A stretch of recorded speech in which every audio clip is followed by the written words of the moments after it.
cameras. Now, as stated before, you have a triple camera setup and a quadruple camera setup on this phone. The iPhone 12 Pro has 12 megapixel wide, 12 megapixel telephoto, then 12 megapixel ultra wide with that LiDAR sensor.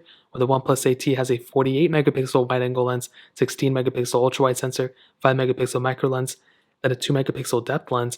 And you can do 4K 60 on both cameras, which is really cool. Now, I've said this before and I'll say it 1,000 times again. Definitely one of the biggest assets for OnePlus devices and just Androids in general would definitely be the camera UIs. You almost always have a way better features on something like a OnePlus 8T or any other Android phone of that year versus the iPhone of that year.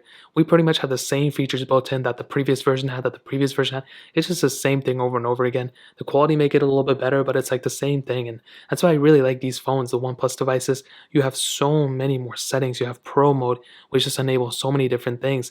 And you don't really have that on something like an iPhone, unfortunately, not yet. Hopefully we get it at some point, but we still haven't gotten it yet, and I don't know what's going on with them. You can change the resolution, but that's about it. That's the biggest improvement we've gotten since then.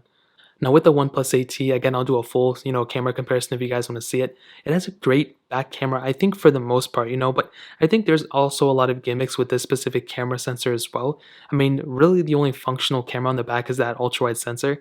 The macro and depth lens, I don't think anybody's really going to use them. I don't think really anybody cares. That ultra-wide sensor and the lack of telephoto lens is very weird.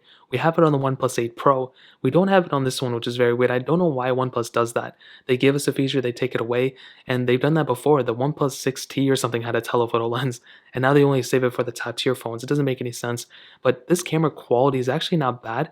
It's definitely good, I think, and definitely when it comes down to the features, I like the features, but I think the biggest downside of the OnePlus 8T is that front camera. We have a 16 megapixel front-facing camera that can only do 1080p at 30 frames.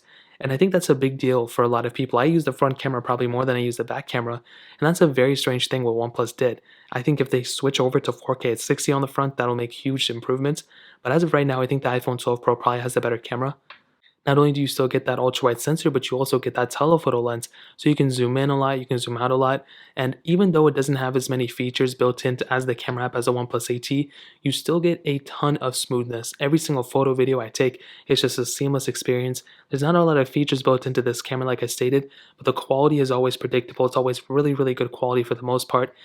And the front camera of the iPhone 12 Pro is better than the front camera of the OnePlus 8T.